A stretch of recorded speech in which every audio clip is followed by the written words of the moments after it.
Tala falava. Vele nei tula mo le toile e mato te faafeloa ia tuai Samoa I lau faasausaunga I le nei taiao. Ia ia I foi le lofo le tua I lana tausinga faapeona tatou waulia mai le nei taiao fou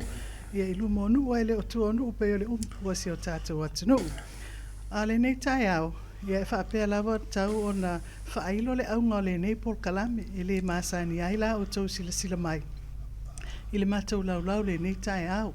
A le aunga le nei whaatalanoanga, ina ia whaapea o na whaamatala au ili. Nisi o vaenga tu sai, man whainga Palota whaitu maloa Aukilani. O lo manei,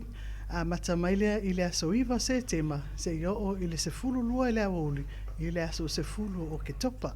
A le ila aloa la tātou por kalame le nei taiao. Ia e tau lava, o na tu watu le matou laulau le nei taiao, lātou te whailo lātou suafa, whaapea foi o lātou nuhu ma lalawhanga I Samoa, ai le ngata I lea. Ia o ni ngā luenga foi po o ni pisinisi, o lo lātou tautua ai le atu nu. Ia e mua lātou atu, ia I lau sunga, I lau tōwha se umanu, ia e te amataina, ia pe mwhai ona e whaalau iloa le malu le tātou atu nu. Ia pe ona tā ua le nei tai au whaftai lava. Whaftai mo le awanoa, lau tōwha le awanai, whaftai fo I le ala leo le Radio Samoa, Pastor Louis ane, me se le sungi a titia mpesta ma le vaianga atoa. Swafa manu malo I sukeriso o te whaatalo whātu Samoa, whaasausanga le nei tai au, le malei fua mai whanunga le lei, tai au manuia, tai au totoa. So I fua mātango fie ma le langi mātafi. Ia pei o na whaafisiri le sunga le taitai, ia o loo ingoa o Simon, Peter tangi irima mata whai, ia a o le whaaloalo fo'i nai a inga, ia o le swafa seo manu mai sa le longa, ia ai me se fo'i le swafa seo oti mai sa le aula, ia I le motu tele o sala whai, ia whamai o le motu a tamaiti whai mea mawhai, ia o te whaaferoa ia tuai, I le mamanu marpa ia le tātua atunu, unu hatu whaatini o tau sala, o tau sā mawhai ngā, me se au na le atua, se o lava I se pito I titi, ia a o le awanoa le nei tūlā le tai au, ia o au o le taitai fono, stasi taitai fono, ia mo le komiti Pasifika a le pūlenga nei I Aukilani, po le co-chair a le Auckland Council Pacific People's Advisory Panel, whaftai te lava le awanai mo le awanoa auro. Tua tu lau a fionga sa o tulangi o le tangaloa? E whaatalo whaatu I le paia ma le mamalo Samoa ua whaafonga mai sunga I whaawhenga inga mo tau whalitua, tamama tina mātutua, whailaunga ma tamalii, sa o au whalitua ma tausi, ai le ngata I lea o le maalosi o seo tātou atunu o le tupulanga talavo maalo ma whanau, whaafelo ai atu foi I le awhionga I le whalitua, le whaatonu, ma le sunga I le whaawhenga inga, ma le awhai ngā luenga le Radio Samoa, ia maalo le whalau maalo le ngā lulue le nei, I le nei vai taimi, o le soifuanga ia mo le silafia, ia oa o le teine whangaloa, o le waa o whonuti, ia o loo ingoa o sawa tulangi o le tangaloa pe nina I fupu sarau, ia o le telei o le ingoa, lono winga e loa fo e mamao I o le me sau vai, ia o loo tama, ia e sau mai le nu o solo, ia le tama o le anoa maa, ia a o loo tina, ia e sau mai musu ma sa limu o sa le tele, ia I le waa o whonuti, ia na ola ma kai whangu solo I musu, ia ma o mai nei atu no. Ia o le taimi nei, ia o lo no nufusi o a inga I nei I manurewa, ia o ina fo I o lo tautua I ma vai ma lima I le whaisea o ngā I o tātou tangata I le ngata I le o le tausinga o a inga. Ia o le taimi nei, o le tau mawhau apa la se upu e director pe ukele te le na upu. Ia o lo au na nei le whale la langa limited I Manurewa, ia ai o lo I tonu fo o le sauwha inga. a le taʻitaʻiga ale tofai a se umanu i le Auckland Council Pacific Advisory Pacific People's Advisory Panel i le ngata foʻi lea ia o le taʻitaʻifono o le Pan Pacific Strategy Committee a le loto i fale o Manurewa ia e pei o le faatalofa atu lea i le nei taeao atai. Ia, swafa o Yesu Keriso e faatalofa atu ai, swafa lava lea, swafa mawalunga ma swafa ua faafetai ua taʻitaʻina mai e tatou soifua nei taeao. Ia faatalofa atu i le paia ma le mamalo o Samoa, ia ai mai sei foʻi le paia o le ʻaufaigaluega totofi. Ia ai mai sei foʻi, ia tupu mai o tatou atunuu, ia tua asinasina, ia mai eo foʻi o loo faapeona mai moa ma faafoga mai foʻi na matou pokalame nei taeao. Ia o o loo ingoa o Marie Young, ia ai o te sau mai le auvaa, le alai e awala mai e le swafa o Sala, ia o le matou auaunaga i le tupisinisi o le Pacific Enterprise People, put whaapopo le PEP, ia o se auaunaga e fesoasoai nei foʻi mo pisinisi Pasifika, e wala mai i fesoasoai ni mea tau marketing, po le mea mateti, ia ai mai sei foʻi pūlenga i tutono awaonga mo Talavou, ia o mai lava i whaalapo te patonga, ia ai mai sei foʻi o tutono o komiti whaavai, ia ma le matou pokalame lata mai nei, na whaatuina mo le Pacifica, ia o se auaunaga foʻi lea fesoasoai nei foʻi i mo tangata Pasifika lo whapeana e manana o e tūlai mai e whai masui tau wā i tutono o latou pitonuu. Ia e me sei foʻi ia le Palota o lo whapeona e le matou mata upu le whaasoa le nei taeao. Ia o le anganga whaafatai ma le viinga lava e tu atu le atua mo le nea wanoa whaaroa ne tangata whaatau wā o mwhaiona o ma waisi awanoa i le nei taeao i le swafo Yesu ia ma le anganga ma le awa whaaloalo whaafatai. Whaaftai tere lava, sala, whapea se umanu, ia whapea fwoi lawa fionga sawa tulangi o le tangaloa, ia mo le amataina ma le tali le leia fwoi o le wala au o le polkalame. Whapea e fwoi ona tātou talatara noa le ni tai au, ia ai ona o le uti o le taimi, ia o le awha ailo o lo uingoa pe on tā uailunga me pue ata le tau tanga i mai ai. Ia o le au anai se prina fale, ia o te sau ma le nuu mamawa lea, e oso le pasi ti ele waa, ia on toe alwele le si pasi pet sa valvali atua inai iwa. Ia o lo te mai sau mai iwa, ia whapea, ia saipipi. Ia a se utina, ia saulea ma le nuu marosi le ainga marosi i sa tawa i sa fata. Ia a o le o au nai nei i le whaalaputonga po se company foi le o le director po le whaatono o Bluesburg Consulting Limited, ia o le au nanga lava le Bluesburg, ia o le tamwhai le whaaleleia whesa o ta inga, ina ia le tele le malama o tātou tangata Pasifika, ina whiau tau momoli po ni whiau e fia whaalia, mai so o se matanga luenga po se whaalaputonga foi. Ia a le nei tai au pe o nau tāua, ia o le aunga lava le nei, tala nuanga o le tamu whailea e fofola le whala i le tūlanga tau i le Palota faalotoifale a Aukilani. Ai a mātou le i o la i le tūlanga i le tau o le Palota e te tau lava o na silafia le tātou atunu le saufa inga lea o whai ngā māloa New Zealand i le ese ngā lo i le whai ngā māloa New Zealand le taimine e ala le saufa inga le pūlenga le mālo tele pe o na i le palemia ia aile ngata ilea o le saufa inga po le pūlenga faalotoifale. O le ala, a matamai e lau tō whāse umanu, pe mawhai ona e a matamea i se au te lenga po se oto o tonga o le saufa inga o pūlenga ese ia nei New Zealand, e ese mai e matatou i Samoa. Whaftai. E mwhai ona whaapopo nisi o le tau lau. Po a lava nisi me whaapipi i ai, e a tātou te le se e atu i lesi fasili. Wa o mea lava i tau na mālamalama i le tātou atunu. O na whaapele o na whai mālamalama lo lātou Palota. Whaftai. Mana ia le whaafisiri, mātungo fia mata upu. Pe o na wholasia lau tō whāle o anai. Ia pe o se whaupunga whaingo fia lava a wāle whaafunga anga le tātou atunu. O le Palota o loma nei i le tausanga nei, e le o le palota mo le malo tele a New Zealand. Pe auria le nā tausanga pule alofa le tua luafe ono, whaatau no o ai palota tele nā lai tu lai mai e le malo le e tolu ulu, National o le New Zealand First, ia ai me se ACT Party, ia po le pali mia i sunga ia Christopher Luxon. A o le palota o loma nei, ma le ala o le mātou sa vali mai, ma le tau mawhai i le nei tūla, o le palota au loto i fale i nei i Aukilani, po le ai tele nei i Aukilani. O lo o avea ai le tato pulenu o le sunga ia Mayor Wayne Brown, ia ai me se foi ia le saufainga o councillors o vaenga rea lo o taita ia i tu malo taitas,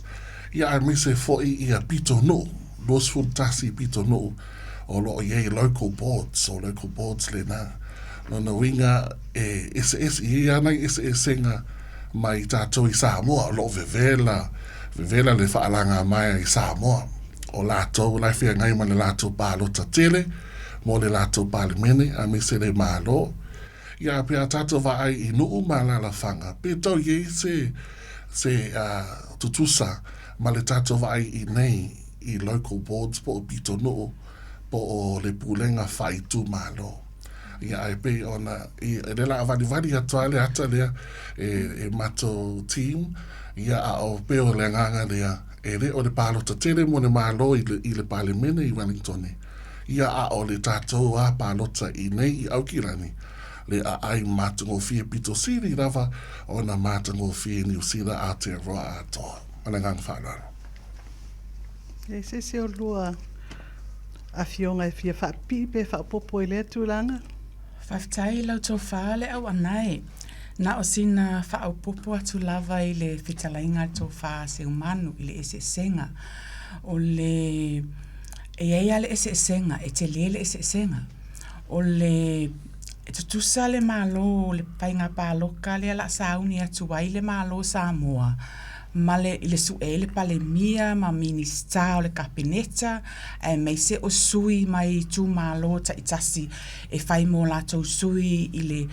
whaalanga mai a le pale mene e tu tusa le whainga palota le nā ma le whainga palota lau tele a le malo ni usile le tausanga fau e su e le pale mia o kapineta o le sui pale mia ma i la tau uma le nā o le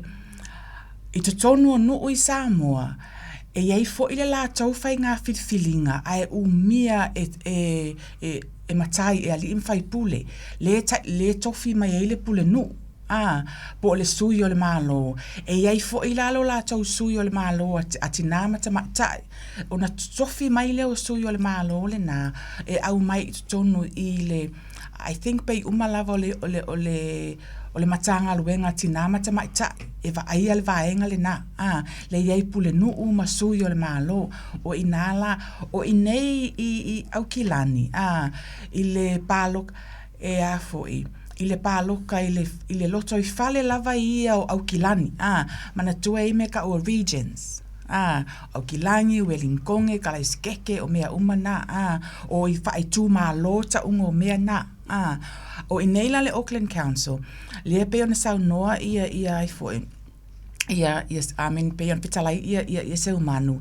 E lua vaenga. O le vaenga mua o i la tou ia pulea.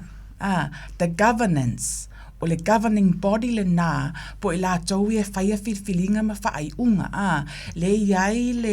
le pulenu. O ai fo le ngot tatou pulenu. Ia o ai fo se o Uncle Brown. Nala ia i ngā. Wha popo ia i male lua se fulu ia i la tau e tau o councillors. No winga. E lua se fulu tasi le pae le nā. O le structure le nā. O i la tau le nā. E whaia whaai unga o me whaalu ia i tupe ale afoi. A tangata o lo tongi atu la fonga. O i la tau e whai o le la tau matafa yoi o i la tau e whai le annual plan. Le se fulu le annual plan lea mo le a foi le peleni lea e whaata atiti ai o whea o anga i ai le tamau a inga o Aukilani. O whea te tau na whaonga i eia na tupe po o ana alanga oa. O whea vaenga i te tau na alu i eile wha mua. O i fo i le governing body lea po o la tau lea i eile le luas fulu tasiang i le luas fulu councillors ma le mea. O i la tau fo i lea e la tau te tufaina alanga o loa po o tupe i vaenga patino lava ia i a fo i loto i fale. Whaata i te inga e la tau te pe ia o le vaenga tupele tau na alu i le loko bora manurewa. O le vaenga tupele tau na alu loko bora a fo i papatoima o tara. Whape na o na au mai loa le i lalo. So o le si skepu le na. Le stepu mai lalo mai o le governing body le na. O local boards. Lea e se lau limas fulutasi ia members po o tō tino o local board sa itasi tono ni usila. Ai lua se fulutasi local board. Lea lai Palota i tā tauwha mai o le iele taita i fono le local board ale nā lava pitonu. Lona winga tilo ana i le whaafanua o lunga o na saule i lalo Aukilani sauanga i lalo i le whaapitonu u lava ia. Lona winga e iai lava ia tala noanga whaapitonu. Lea la o na oa i loa lea o tātou nei o community groups. Po le community o whaatalo sanga i ni vaenga tupe au mai e whai eile mea e patino lava i le taupitonu whaataita inga ua tulou lava la pisi ke le la pisi i le vaenga o le pitonu ia na o le vai po le ase tau le ase initiative e mawhai o na whai inga ia whai titia i le la pisi ia ngo wole i loko poa le tau lava pitonu e pei o le ese senga le na ai o le taua na wha manino atu le ese senga ai e te Palota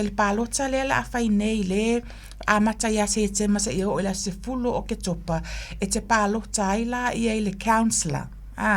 o ai e tau avea ia lou leo mai lau pitonu uanga i le whaalanga mai a Aukilani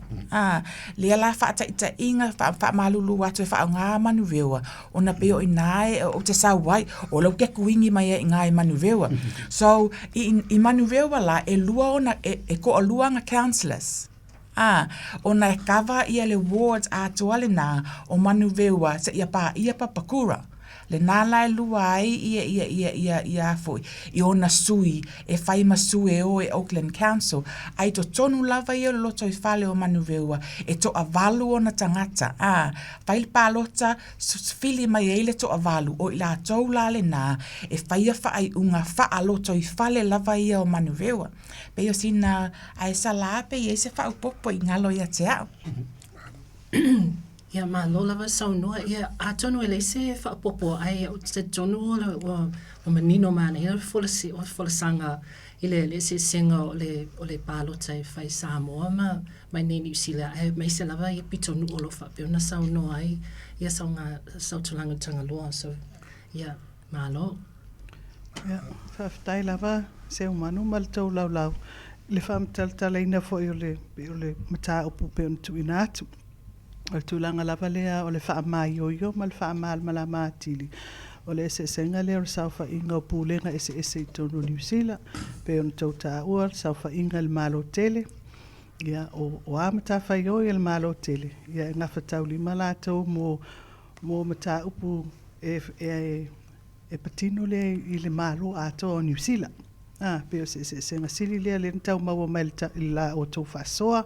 o le malo tele ia ngafa la tau ma le malo tele o New Zealand mai lava le amatanga o North Island se o le pito i lalo o New Zealand atoa pe fito i tonu i mata upu tau le malo ai atu mai lo le loto i fale uma pe on tau ta o Aukilani o Wellington vaenga uma ia e fai lava la tau Palota loto i fale ia o ia la Palota faalotoifale e su e ai e la tau te whaia whai unga mole nofo lelei, nofo file mu, ia matama ainga foi o ia loto i whale taitasi, pe on ta waila Aukilani, tātou te le tā uala i si vaenga, ono le tātou te nofo i Aukilani, pa Palota le tau talano ai, o Palota faaloto i whale i Aukilani, pe ona iele saufa inga le meia, mana councillors po sui mai o pitonu, sui o pe o whaipule, pe atu mai lano, o iele meia, ia whapea sui o pitonu, ia o ilalo lo pitonu, saufa inga pitonu, ia o lo iai local boards, po o nu taitasi o lo whapea nei lalo ani, pe o nei es whataita inga o le pitonu lea o manukau, ia o lo ilalo ani o le pitonu o manukau, e lua sui e manukau, councillors i lunga o le saufa inga ma le meia, e lua o lato sui, o lalo ifo la alfa malmalunga o le ward, po le pitanu le nei o manukau, ia o lo saufa iai la local boards, po nuu ia o Tara Papatoe whapea ma ngere ma o tahu, pe o sina toe wha manino atili atu nā o saufa inga ia, e ese uma i lātou, pa rona o te lenga, e tasi le meia po le pulenu o Aukilani a toa lava, ia e lua se fulu o na councillors, po o sui mai o pitonu o taitasi, ma le se fulu tolu vai vaenga wha ai tū malo, po pitonu, ia ai lua se fulu tasi local boards, po o sui o nuu, o lea e alala ai pe pūlea, e pe amal se lau lima sfu mal tasi sui, o lo whapea o nā alala ai tono nei local boards, ia whaftai lava. Le fo maua o matawhai oi ese pe o na iei le au inga la pisi, o tūlanga i tau le paka, o tātou parks, o lo iei foi facilities po whale pe o swimming pools, whale whao ngāre malu o tātou atunu whaloto i whale, o lo whapea o na iei le pule anga, tātou local boards, whaftai lava. Mata el fasili le tātou tele i atu, e vave lava mo o ese sala, e mata te lasau silafia, o lava o tātou sui al Pasifika po Samoa i lungo nei saufa inga ese. Ai, te mana o i lau tali sala, e patino tonu lava saufa inga Aukilani ma o na Palota faaloto i whale. O lava o tātou tama whanau i lungo nei pūlenga. Ia whaftai lava ele fasili leo anai. Ia o tonu pe o tātou silafia, o le to o tele o tātou Pasifika o lo whapena lala i nei Aukilani. O le to o tele lava o tangata Pasifika pe ova le 5% o lo whapeona, pe mua fo i le 11% o le stats, but o le laila o tātou o le tātou whaasore nei tai au. O le mana o mi ona tūlai mai tātou, tūlai mai ni sui e whai masui ma whaaleo fo i ni whina ngalo ma ni leo po ni mea fo lo whapeona patino i tangata Pasifika o lo whapeona alale nei i Aukilani. So o le tali saoa e whai asina mawalalo ia tato wawa ai fo i tato Palota lata mai nei. Ia o le to tele lava o tangata Palalangi, tangata mo Pākehā, po tangata ele tangata Pasifika. Ia ai pei ia o le to tele lava o tātou. Ele nata i nei i Aukilani. Ia o le lanolangi atoa le pia mata mai le to tele o tātou le o lo whapeona lala i nei i Aukilani. Pela le o me ele anganga o le tātālongo pea ma whaasoa i se pokalame pe ona whaatulanga ina nei tai au. Ia o se tali puupule nā. Ia ma o lo whapea fwina ma ona whauina i fwina pokalame. E so swani inisi o tātou tama whanau, ma whaiona ona lātou i ele to mai o lo whapeona ma whaiona na lausia, na osia fo isesi tūlanga, e ma whai ei fo i ona vea ele ngata i nei le local elections, but i le tausanga i luma, mana o mia fo ini tātou sui te tono le palemia, le alai amatamata le mua tua le sailinga,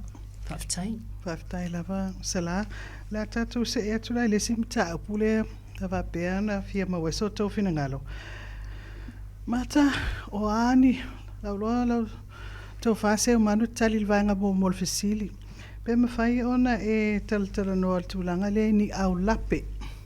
Pe a le Palota o tātou tangata i le whainga Palota wha i tū malo. ona se e atu la ia le ia sa tulangi le tangaloa pe mwhai ona e wha amatala tala ni wha amanuianga i maua e tātou tangata pe a tātou Palota i ai meise lava le whainga Palota le wha aitu malo. Malo whaftai lava i le wholesanga mane mana ia. Excuse me, le tātou whaasoa le ne tai au o le whaafisiri waenga mua po ani lape. Le consequences be a whai e le Palota tātou tangata.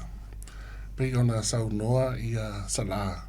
e te re lava le a whaina. E tāua ia te au se tala, se tasi foi o tangata e tāua ia te au e winga i le mentoring bo leadership whai meila na tala. Pe a whai le ai se Pasifika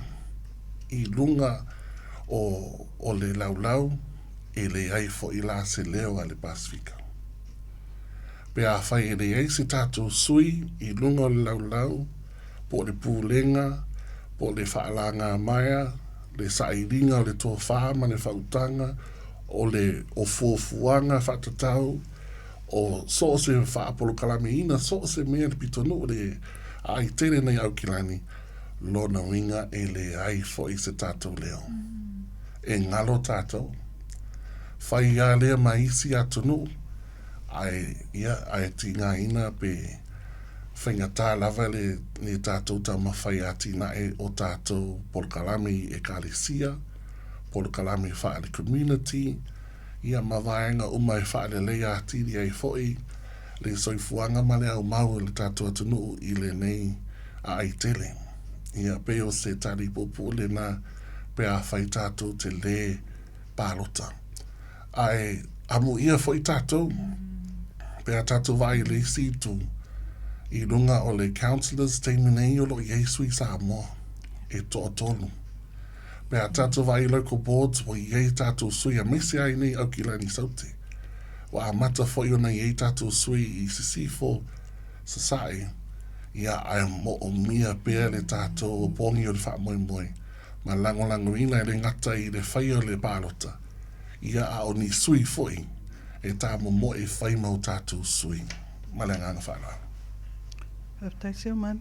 Tau tulangi le tangaloa le so fina ngaloa ni wha manuianga. Te lorua i tu malo ma se manu le tele na ai wha manuianga pe a Palota. Ai tu atu mua i lawa fionga te wha pea ona e wha ailo le tulanga. Whaftai leo anae, o le tele i o wha manuianga. Wha manuianga mua o le o vaita ele, te tulo. Awa o lau Paloka, a sau lau Palota lo no wingo na wai aile lo leo. E a foi. E lua vaenga e te e avea e o le tāua i o lo leo. Pe ona sau noa ia se umanus. O le tāua i o lau e kisi. Awa a whapea maile e whaile le pūlenga Aukilani, ai whapea mai councillors ma to ulua sifuru lea ma le a foi, ma le pulenu. O le a privatize, o le a ave ese ia tātou vaita ele po swimming pools ia, e ave lalo e pūlea e se company tuma oti. O lona winga, o le afianga, o le approach lea male mado lea la ave iai. Le tau tupu mai ia manuweua ma o tara i le lua tau sanga. O lona winga, o le afianga, o le afoi, o le navaenga, o lona winga o le atau mata. O le atau mata le afoi, i le iai swimming pool so nae ele o tutongia. Ai iai swimming pool lai tutongi, ai sita mai tu pe lava o lo tutongi. Ma o lo tatala lava mai le afa o le lima, nga e le valu po le iva i le po. Ai me i lo tātou i lalo la umia tu maoti a tātou vaita ele ma swimming pools lalo se company tu maoti. We never know company mai isi atu no. O lona winga, o le awha atu la funua, ma la i titi le taimi e pūlea i a tātou lava ia, a seka i ko kongu lava o le nei o Aukilani. Mana tua rate payers, o afoi, o le tupea o ele nai sau.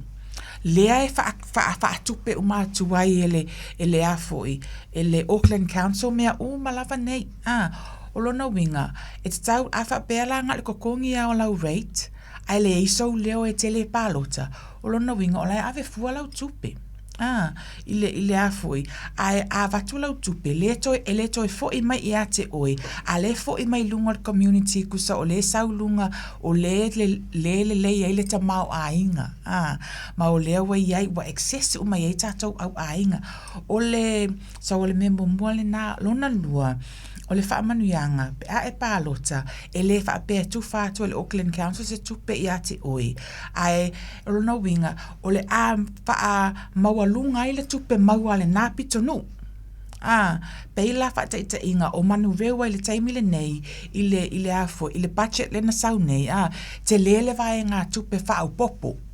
Ai foi, a manu rewa lava la tau, whaata inga, whase fulu almost 40%. O tangata na nofo i tono o manu rewa, o tangata Pasifika. O le afa o le nā whase fulu pasene o tangata Samoa. O tale tonu, o Aukilani e to a tele i tangata Samoa. O lo winga a whapea lai Palota, malava ia le whase fulu pasene, nga e makamaiki kongo le Paloka, le la akau kai makamaiki le Paloka, si fulu walu tau sanga nga ilunga. A whapea na Palota, le nā vaenga le pitonu o manu rewa. O lo na winga le whaitaua o whai o manu rewa, ilo na leo i tono upu whai, o le a ele ngata i lea, o le whaupoponga o lunga o alanga o male sau, o le a maua lunga. O le to o a maila e kalesia ma whaala potopotonga to community groups e mana o mia le fesosoani ma le local board e whai ei polo kalame o lo whai mati na e lai whai i tono community o le ama whai na mawatu le na fesosoani lona tolu o mo meo facilities ia wha o ngai tātou le lalo le pūlenga le Auckland Council pay o rec centers, community houses, o recreation centers, o le vaenga o malai pūlea o malai le Auckland Council. A whapea la ele Paloka, o lona winga, ele la le aila, ele koe wha ele o le a pūlea la le Auckland Council. Il vaenga ia nga i pitonu uia te le turn out o le Paloka. Longa winga la, ele aila ele mana o mia manu rewa le rec center lea, ele mana o mia o tawa le vaenga lea, ele mana o mia e mangele le vaenga lea po Henderson. Ai mana tua pitonu nei. O loo mawalunga il whaitau au whai o tangata Pasifika. So o tātou e kalesia, ia e mana o mia paka. E tele tātou event e whai mō ele ngata ilia, o mō mea o event a inga o aso whanau, o maliu, o whaipoiponga, ia e mana o mia e tātou whaamanuianga o halls nei mafu, e mo ia e tau ngata, ai eile, e ale tama i le esenga ma private. So ole afu, ole vaenga, ale lesi vaenga, whaamanuianga mō mea ole aveino le lapisi. Ale Paloka, nonga winga, o pule alva enga lai lunga le council, lai lunga o le governing body le, e whai le whai unga, le aila se ia o le kai koluma singa mao la pisi. O lona winga, o le a whaatele, o le a tele fo ile nā, whaafita au li tonu o tātou pitonu, e meisa o tonu o tātou whale. Ia peo se whaupopo ngātu le nā, le awanai. Whaafitai lava. Sa tulangi il tele o tātou tangata e hapea fia moa ni whale. E te alu le Auckland Council po whelme o te alu iei. Pea whi eise se o le whaafonga mai whapai whapea le tala. Ta walu ai Palota pea whapea se me maua mai sa o whale. Se me maua mai se fisosoani mo le mato ainga to se furu le nofo le whale tasi. Mata e tauna o whafsota i le Auckland Council po lea fo se me fisosoani le Auckland Council local board tulanga whapea le whawhitauli. Whaftai lava leo anai, mana tō mai o ia functions. Ma tiute ma matawhai oi, ale malo, le whai ngā malo, ma lalo i afu i le Auckland Council ma local boards. E ei tiute le whea ia ai. Lo winga o lea tala, e peila o le mea kau housing. Mea tau awa onga, o mea tau soifua malo loina, homelessness, o vaenga umana, o vaenga le nai o matawhaioi nā matiute na e patino lava le whai ngā malo. O I lātau e kili vaina ia foi. Ia vaenga le nā. I lalo o le Auckland Council, o lātau e vaia pe ona uwhai atu mo meo paka ia wha o ngai tātou. O mo mea o la pisi se tu low o tai fau pe se le a foi o le fainga o kula fongo inga ia kau fai ki ai ia tai fau ia ka mo e solo lumo ka ko centers ma foi ma fa fe yo no tatu tangata ma tu ma le fa na laiti a so a fa pe la se house man tu e ke alu sa o e lalo le va ile to fai pule ale o le nā, o lo i aile vaenga pe masani tātou le ngoa le kai ngaola.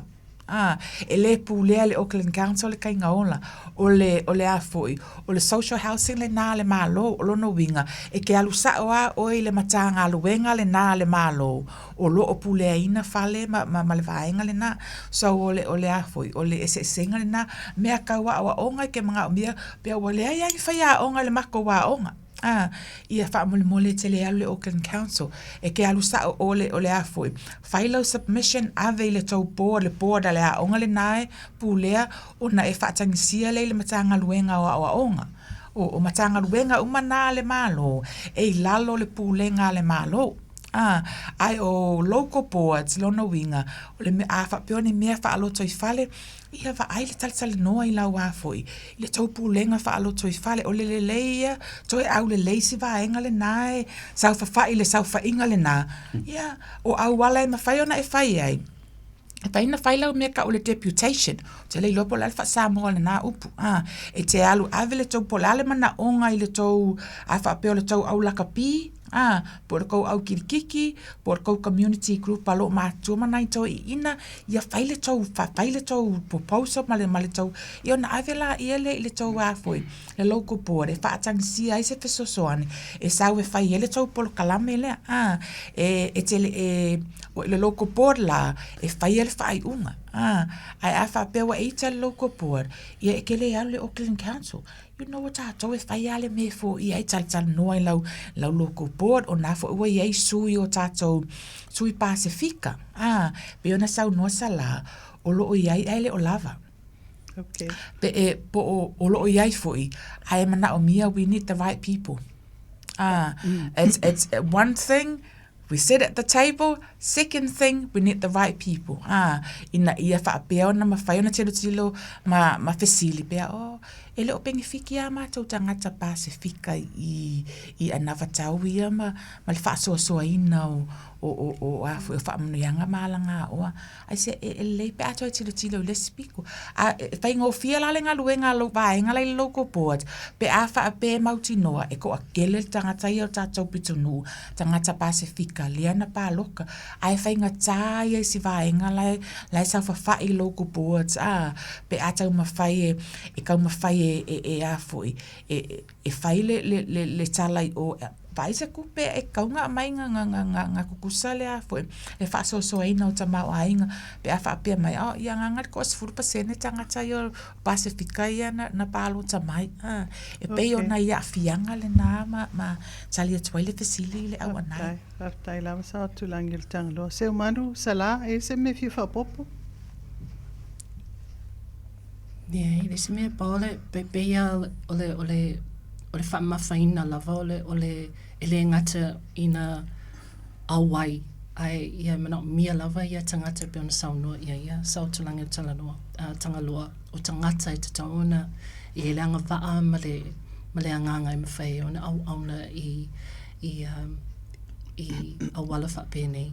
me se le ia awai e ma le tō tele o tātou i ni sui e mana o mia ia ele pu fo se ala wai le fa pe ole au mai lo termine o tapenanga o se tapenanga mo le to fa mamao o se tapenanga ele fa pe na o tau sanga nei o le local election po le Palota le nei vai taimi o se me fai so o se po kalame fa leo ina pe ma fa malusia i foi ma so swani i foi ia maua i pea ni sui fōu, ia whaapopo fo i ni sui lo whaapeona, tāua ina lo whaapeona, whai masui o tātou. Ma le awa ma whaaloan whaafitai. Tāona toe whaapopo tūlanga len tā ua sao tūlangi le tangaloa. Le tūlanga fo i lea i matawhai oi, Whaftai, mahalo lava whaftai le whaamaioi na o mtawhaioi ia. Ai e iai lava le mea mwhaiona whasoani e lau sui o local board po le councillor foi. I tūlanga lea a lātou whaalongoa pēr le tangi atu o tātou atunu umal tu i tūlanga tau whale. E whaongafu e lātou le lātou leo, lātou te tūlei atu voi. I tūlanga ia whaavāo o puleanga. So, te tau lava e tātou tangata, e le te tau, e le ngata ai lau Palota le la saunei. Ai e tui ma e sa vali, e te tau le vaenga le nofo e sau whainga. Mea lo e manau mia. E sel tau o le whainga Palota, pa e o tātou sui e tutu, a wau nei sui, lātou te lo tātou mana onga. Ai e manau mia e tātou sui nei, lo tau leo, tau teo mai e teimi e whai annual plans, po fuafuanga mamau. Pito no taitasi e fai tau sanga uma pe taitolu lava tau sanga ma fai mai fo lalva nga le mai Palota ia e la fa pe fo no fai la tau annual plans ia e te talo fo ta tau atu fa mol mol o te mile tau te mai e fa leo me tau te fia mana mia ona fa le lei io tau pito no ia po lo to fale pe ta o tu langa le la pisi fa le lenga o fale le gata i leo paka lo fa nga au kirkiti o tātou fie tele ta alo ta longa le kirkiti ia tātou fie mana o fai le ni paka o kirkiti mfa tele ia tu ia tau local boards o la tau ia mfa ona ia le fa tal noanga le ina ia fa matu o mai ni paka ma fai le le ia wani ta longa fo ia fie le tātou atunu o le lakapi ia le ngata le kirkiti fa tele lava mo fa mai ina tulanga le se manu se pu lava o tai li tau whaitu le whau local board e le ko Pacific People's Plan o le no fia maua mai sesi o se lua whamtalanga pe mwhai ne whailon nei mea ua manui ai tai le whau tangata Pasifika ona o lau te loa e le nai na tūlanga o lau tō whana se e mai fo i le local board a le whau le vai taimi le na e se tō whana Pacific People's Plan e whaina e tala noa le tūlanga ma se au te lenga se whaamanuianga o tātou tangata o lo i e le whau. Aftai lava o te excuse me tātou noa no whare rea sātu ia maa le mātango fia le whaasoa le sunga ia sa o tūlangi tangaloa me se sala ia ai peo na whaafisiri nisi o whaamanuianga ia vi ia ravele tua awa le mato pito no o fau o le au fia Avondale, Cowston, New Lynn, New Windsor, Blackhouse Bay, Green Bay, ia ma Rosebank e fitu ia no tonu le fau Aukilani o ngā tonu ngā i Sisifo ia o mato i le duafe suru iwa pia sao ia le toito manato whaftai i lau sunga le awanai ma le sunga ia sala o le sa whaatino ina i le whaangalue ina o le Faux Pacific Plan le sa mawhai ona a matamai mato paia inga le duafesu tolu i le duafesu ono ia ai whaamai a e le duafesu ono duafesu riva ia sa i fo i ia se tu fine o se manute eva i le nā teimi i le nā paia inga ia le wotu la i mai e loa le Faux Pacifica Trust o le ale winga o nei me uma i le whaafonganga na tunu o tō maota malawa ia wama i le teimi sa o iei i le paia inga luafesu tolu luafesu ono sa o mai tau lava i le ei a se leni e patino mo Pasifika o le tele o kalapu societe faalapu potonga company e tele au isi atu se itu laua o leva na masani i le fia se la wafe se itu laula tele le oa pe ona saunua sautulangi tanganoa te leo mawhaamanianga ai tātou te le apalai ia ua whaiala ma isi a vaenga ma lato societe ma lato whaalaputupotonga o le apalai ma whaaputuputu wa atiri ma maanaia ma atotoa ma utu ma lato facilities ma vaenga uma ai vai atua ma le whaanoa noa e le o iea se ai mo tangata Pasifika pe o le ala le nana na utama whai e i nai officers i le nawai teimi wha mole a se i whai a se tau nganuenga sa iri le au whai o tangata Pasifika e tonu o le mātou pitonu. Po a fo ini mana onga, po a fo i tūlanga taona whaalelei a tiri. Ia ole nei vaenga uma sa whaafitai lava lau fionga lewa nai, masala whaatino lava i le tau anga waa wha sue sue, ma le tau anga waa a wā ia business case, le sa talia i loa, ma vele fau ma le urua e pitonu o iese fufuanga mo tangata Pasifika. Ia le sa amata i loa ma fausia ina, ma le stala ina i le fau Pasifika Trust, te minei ia wa te le lava ia le mato fisoswani le mato lava pitonu. E le taua le se reni ne i o maini apalai loan, e le o se fale loan ia le mato trust, ai pe ona e sue pe a whai e so api o fōringa po le upenga ta whailangi. Lo i ene mato upenga ta whailangi fau Pasifika Trust, e te mori mau ina ai le telo ngā duenga le mato festival, o ato nele sfuru tausanga whaatupeina o le fau Pasifika Festival, e fia afe matangata, fia se lau tangata e au ai lea tausanga ma lea tausanga. O ai ua whaatupeina, o whaatupe lava e mātou, ona ua iei ale mātou funding agreement ma le local board. O sausa o ale ala manuia, o mātou la e re o na mātou tātou tātou Samoa o iei sui tu valu sui tonga o a ori Samoa whaatasi ma le sunga le whawhenga i a Reverend Amosa. Ia ma nisi foi o tamani i tāna niwe, ia o mātou o mai ia wa mai ei le whaatuatuanga ni mātou pitunu e whai le whaasoa. A o telea na tufa, o le mea foi nisi o tātou atunu e mata muli e apalai. Ai sea, o decline so. A decline so foi e re fia apalai sis, a o mātou whaafengo o fia ina lea tulanga. Paua le mea ia mai se tusi whaafitai ma na iata na whaatino le tau whaamoe po le ale mea na whaonga e le sereni. Vi ia e le tua ao se whataita inga le leilea. So o se pito nu e tele e tangata Pasifika. Ta tau lava na i se lato fuanga po se Pacific Plan. E whaatino ai ina ia manuia tato.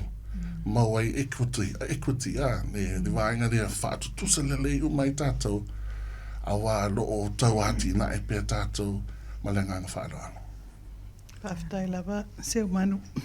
E sel tā wal tūlanga lea, pia whapea e tui i o tātou tangata. Ia ai o tu foi, o lo tu mai o tātou walum whanau i a foi tā whai o ese, e whai ngō whiai. Wai le mwhai o nei loa le intia le mana o ngal Samoa. That's right. So e te tau lamo nei o tātou tangata. Ia ai pit whaas. Ai pito sili o tawa le awai o tātou tangata isi whainga pe o consultation me engagement awai le whape no foloa loko board whain me mana awai la tau te whaanongolongo po le ale me o lo mana awai o tātou tangata so e sel tawa le tātou talanoanga le nei tai au e le ngata le Palota e o e whai masui tau wā le Palota ai mei tu ato le Palota ia nofo mātala ma whapeo na o e taltalano i e o whai mō lātou sui ini mana onga e o lātou whai whaala putupatonga e leo ni sui ngā tupe po ni mea watu e whai whaale lenga o se kalesia ona o lwa ai ina ia manuia lau tele tangata uma po le ase me whai le tau whaala putupatonga ina ia manuia ai ia tangata anu o le tau whaala putupatonga ai au fo ona tatala lewa noa mo isi tono le tau nuhu o le tau loto i whale ina ia whapeo na ai fo i lea wha manuianga o se mea na esen pito sili o na taua ai whaafitai o le mawat wa i elif so soani mo whaala putupatonga Samoa ia latu le tau Fau Pacific Trust ina ia whaafai fie le mta upu e mesel talo sanga leo grants wai tofu a local board ma tupe o wha matuina mo grants bon tupe ia watu awa ni Paul Kalame awale le lei malmanuia lau tele o tangata anu ai tele ni whaingatai o tātou tangata ona o tusi apalai ma tūlanga whaapea ai whaafitai lava mo le wha tatala ino le tūlanga. Ia wa tana o mai tātou talanoanga le si ui Ia o lea ua laulol tele o loo whaafonga mai wa amata na wavala ata i le ese ngā o sa whainga ia ai mai se foi le whai ngā pālota o loo whaapeo na loma nei ai o la whai ul tātou mta o pultulanga le mwhai on tau whaamtaltala mai o lea la o sauni te pālota whaafea na uloa e tau na o pālota e ni ai ngai tau na whaamaliena ai le ngata ilea o a whea lai whai il pālota lea ai whaafea foi on whaatino mua sala pe fai ne tal no tulanga le wani criteria po ni ainga mostanga te tau ni palo te fai nga palo tale faalotoifale ia ona so o maila ia tulanga la lolo o to futa to mo faspepa e ni me to te fia fa so ai le tulanga le ngata ile ai la amata me mai pelo a fionga sala in criteria et tau ona ia te o e fai e palota. Ia, whafteitele lava mo le sili. Ia, ole mea mua lava e mana miona sfuruwalo o tausanga na ilunga, i sili atu. Ia, o se tangata fo i sitiseni i New Zealand. Ia, po se mele whaatawa ina fo e ole enroll male lesitala ina ole swafa i le local election po le Palota. Ia, o nei mea e mana miona mea tā ua lava ia mana miona whai ia lo whapea fuina ia i lunga te pinga whai langi o mo le vote.nz ia manisi o awala e ma whai ona sa ili ati le fo inisi whamatalanga manisi o tu e mana miona ona mana miona i loa pe silafia awale tapina ina fo i maso o lo whapea ona whaatapula e fo i le apalai Paptai. Sao tulangi, esi me te fia whapopoi, o a whea tonu le aso le pālota? O le pālota e amata mai i le aso iwa o se tema. Ta tala e whai e lau pālota e tāpunia i le tūla e se fulu lua i le aso se fulu o ke topa. Lono winga nganga kao se fulu lua i le aso se fulu o ke topa ka pungi loa lono winga a whaapele a via lau pāloka ia lono winga wale ua foi wa misilo leo ai ngā o singa mai mea le awanai o le pālota a le local board ma Auckland Council e lafo i le meli e maua atu la lau pepa lau tautusi e ele tama loa lanu moli ia wha mole e te tauna e mingoi o le mea lea tātou whainga ia ka akia kulunga le pusa aisa se i o le vai aso lea ia na e umangi le vai aso na amai lo lea wawalu ai lunga ka koukalo se i tūlou pepa pāloka le ngei as koe inga lea lanu le orange lea nā alu atu ia nga uma lea le whaia i al pālota ai o le whautuanga a whaapea ngalo umanisi mea le porkalame le nei tae au ai pau ale mea ai a mau atu loa lau te utusi lanu moli o le pālota o na whai loa lea o lau pālota ia na e a ngai loa lea e aveile e le se tupe lafo ai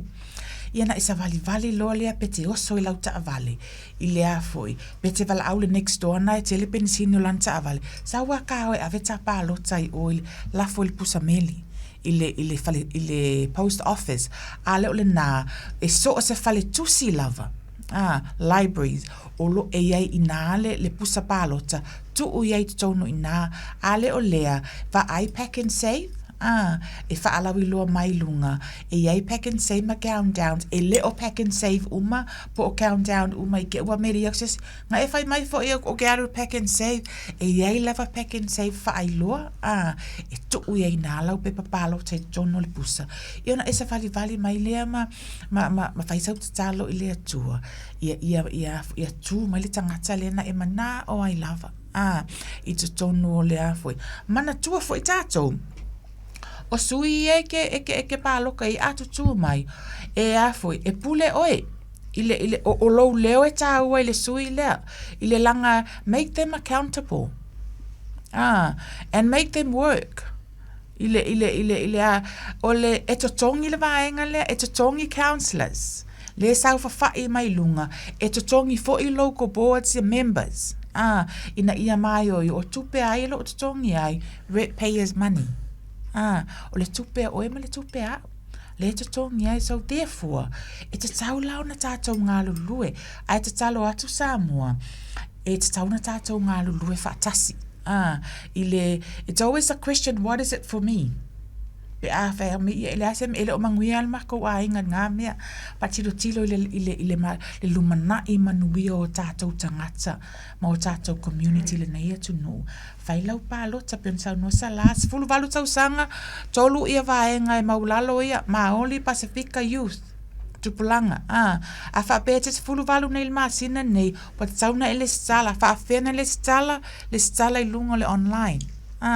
alo le na a fa pele se wifi le fale pele tongia fo il pilo le wifi alo le library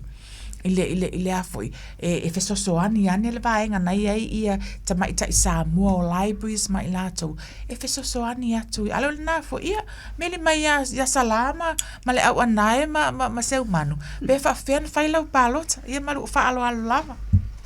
se humano ta wo foi tu langa il se senga fa nga Palota malo tele le fa tinonga yes te fa mai yo atili lava tu langa le tau maua mai le saunoanga sao tu langi tanga loa le ese senga o le Palota nei e lafo I le meri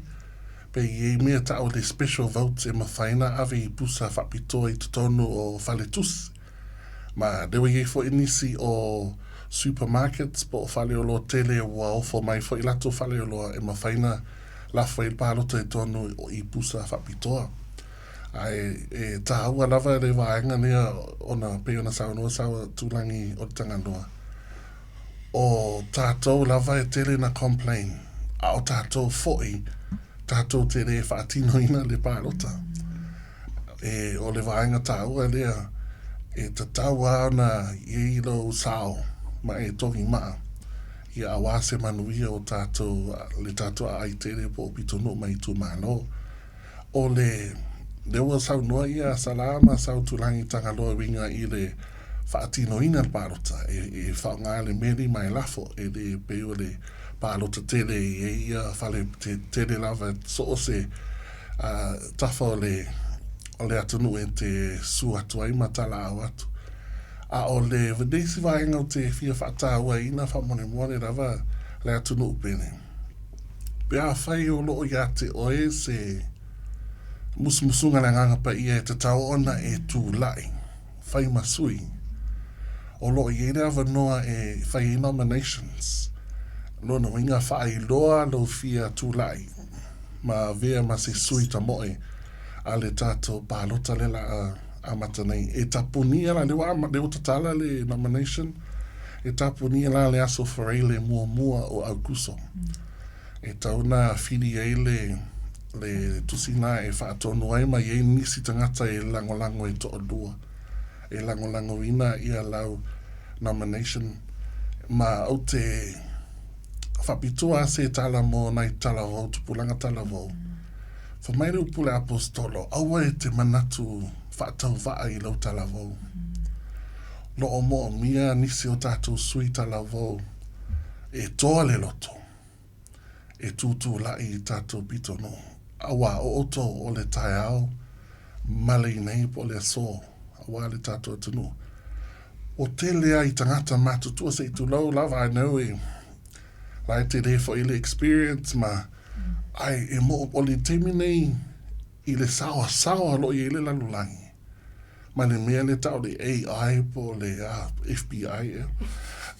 o mo mia tangata talavou langa e o ese foi langona o ese foi le tūranga lea au ngā tupulanga pe atu whaatasi la ma e o levana o te le tō whāma le experience ona so o ai lea le tō whāma ma le swala upule a tō tino le tama pe o ia upule atanu ona ua a tō vaianga uma le tātou community aua e te manatu whaatau waa nisi o tō wa mai a tō whailonga investe ia o le mea le tō te o ai whai mau tātou sui so o se pito o Aukilani ia tutu lai mai Samoa ima o ia o tātou lavo le atunu e taimua e follow ma mai a muri ma mai a isi atunu ai tai mua lava Samoa, ai sea ono o tātou tua a, le ana nafi. Tasi iwa ono lua, sa avea i le tātou atunu o maulu wa i e Pasifika, tū to tasi i le lalo langi ato. O le tala whaasolo pito le na, ia ma o se tala ulatu po se fe auta wele na mo tupulanga tala vo, po o sesi lava e fia tu lai le Palota ia o tō mamana alo i of tō favor. Aftai lava se umanu ia Samoa na toe na wa fa fonga fo i se fa so a walo ma fanau ia ele ngat ol nim ta upol tal nanga ele ngata ina ia fa manino ia fa pe foi ona ye serva no a talo toi le malo tato atunu mai lava le talavo ia o tu fa so ia Palota ia ele ngata ilea fa mol tato atunu o sa mo fo fa fonga mai le ni tula ia e faila o to Palota o pitonu ne e pito sili no tele ai tangata Pasifika ma ngile ma o tahu o Taram Papatoe Manurewa Maunga Kie Tamaki Henderson Massey Mafau o pitonu e pito sili na lai ti ala to Palota o ova ai pe le mawalalo i o Taram Papatoe ia ona iaila ia ma ngile ia ma Manurewa ia te talo atu pitonu nei o lo tele ia tatou tangata fa mole e wifo e vai tau le stala maua le library le pepa o le stala pe fai fo ilunga upenga te whailangi whaatino ia tūlanga uma e tā ua lava lau leo aua tau te no wha pe tau whaafonga ia o le leo mo nei po se fua e tato nei ia e fua mai a tai au aua ni o tātou no wha i ma tātou ia ili tūlanga fo ile fiu ngō fie ona pe whaafonga fo ile whaamtalatalaina o le whau People's Plan. E umi an tau sanga na whawhau mai whaatal noanga. Ia whato a mata o na fua mai, a mata mai lua fesfulu tolu. Ia whato a fua mai, ia ili whai unga lua fesfulu iwa. Ia ai whaaftaia mo nei alo, whaapion whaatupu manatu. Ia o tele o whaamtalanga, i aso whaapitoa ma whaalau i loa le election, po le whainga Palota o lo mawale le vote.nz. Ai o ta e tele laman whaalau i loa, o lo whapeona fufuina le Auckland Council mo le ngata Pasifika atua ai meise ia isi pe o Intia o saina isi tangata anu o Aukilani e le whaapito na al Pasifika al ne tūlanga taulongolongo e se lava anga mawhainga ia o whapeona tau mwhai e whaalautele le ilogo o tātou tangata ia o tai au le asfaleile lo whapeona whai e se whonotanga lo iei wholvaenga le election whapeona iei le Mangere East Community Centre le tuata le ono le afiafia tai au ia la whapeona i nā suiva le elections e whaamtalatala le tūlanga a o le aso tōnai le aso luas fulu ono i ulai le whapeona whai e fo se whonotanga lea mo le mamalu o tātou atunu i Manurewa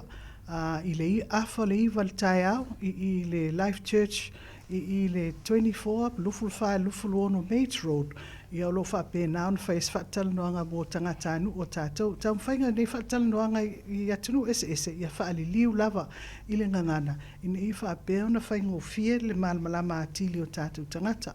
tu atu le vote NZ o lo iele tele o whaamtalanga ai le ngata i lea so se mea o lo iele le ofisa le Auckland Council pe o nei le tui saute o lo iei manukau le ofisa whapeona su iai mo nisi whaamtalanga i tele a le whapeona whaeilo uma i nei le Radio Samoa nisi whaalau i loa ia mō tātou tangata in teimi o iluma ai o le nei tūla o na walatalta o oval tātou teimi le atu atu sin nei minute mulmuli i tātou sui tātou tasia ni upu to muli foi pon tima inga ia mo le whaasaunga Samoa le ni tai au Ia whaafitai rawa le awa nai tau taina tātou whaatanoanga man whaamoemoe lea nea tai au o tani tonu o tau lau whaamoemoe vi ia lea tua awa lawa i ati i tātou ai tu mauna vi inga i ati i nei maas umai o i le whaavau whaafitai foi pūlenga na Radio Samoa #1 radio i le lalulangi atoa Pastor Louis Maane mai se whitalenga sale aula si mau ia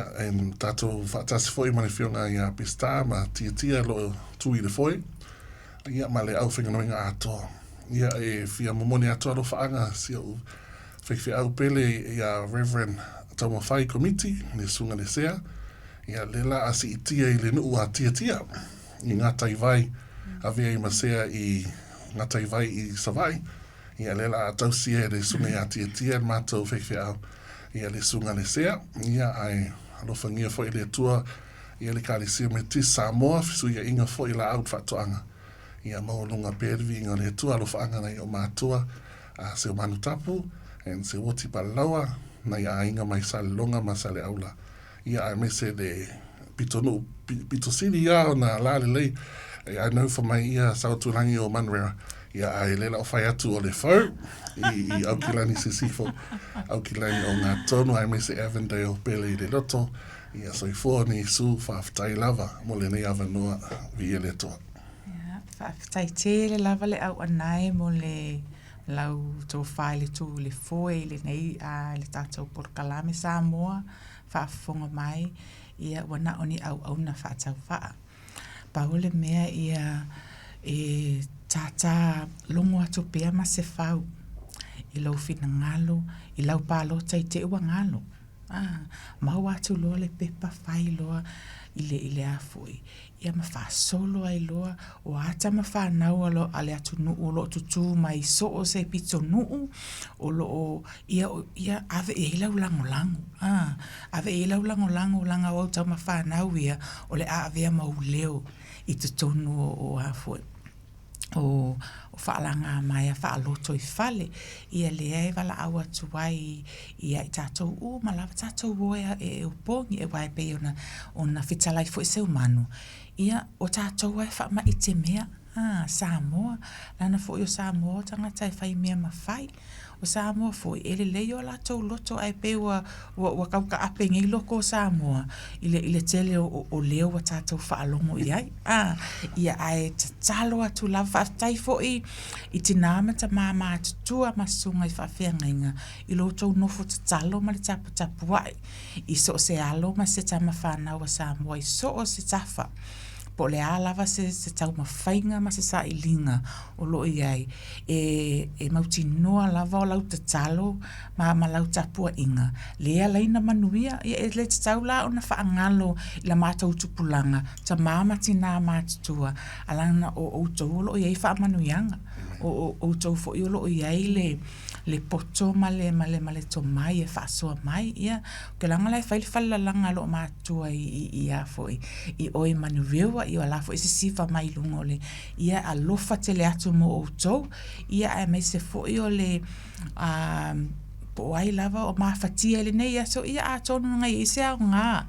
o le polo kalame e a foi e mau atu loa lau pepa lanu moli e tula i lo mawhai lau Palota ia whaftai tele lava mo le whaasaunga le nei aso manu ia tele lava ia whai valo filima o lo o whaapea o na pāti ai lo tātou atu no iso se ngā luenga whaftai tele le relate o Samoa mo le nei a wanoa. Ia vi ele atua whaftaine ne awa no whaoro o tātou whaasoa i fōi ni atunu pele Samoa whaafonga mai ia beo na saunoa ia se o manu ma sautulangi o Tangaloa ia o le whaasoa lava ma le tata longo fōi po le whaamalusia fōi o tātou atunu nei taimi o le Palota ia i whaaftai atua i lewa anai i le awanoa ia i mai se fo i le sunga whawhenga inga whaitua ia ponis whahasio ma le opulenga i le Radio Samoa ia ai mai se fo i o le nei fo i vai taimi o le malulu ai whaaftai o le vevelo le angang pa ia o whaiona tātou poto ai whaia nei whaasoa ia ma tātou wawa ai atua i fo i le local elections ma le supporting a fo i po le lango i tamawhana o lo whapeona tūlai mai. Ia au se pokalame o le whapeona amatalia o le pacifica.org.nz a whapea inisi o lo whapeona o se langona o whapeona mana o mia se whaatasia mai i se pokalame soswane fo i me tau Palota po le tāpenanga fo i awhai fo i wa uti le taimi o nei local elections ia o lo maua lava le avanua e le stala mai ai i le matupu kalame, le isi totongi mo le au nanga lava lea mo tatou tangata peo na tatou ta o le nei aso, le nei pukalame whaatau aina. Ai mai sei fo le tapenanga mo le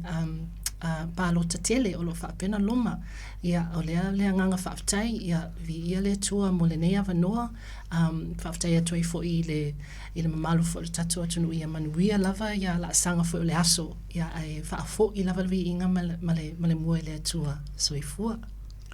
Whaafitai te le lava, ia le nā Samoa, nā o tau whaafonga fo i se tautua,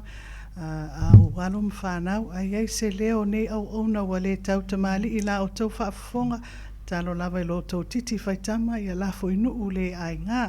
e talo i whaapeo na i se ai o le nei whaataltal noanga, ia muli a tuele whaafitai tele peo na ta ua nisi o sui, ia le sauwha inga ta mamatina matua,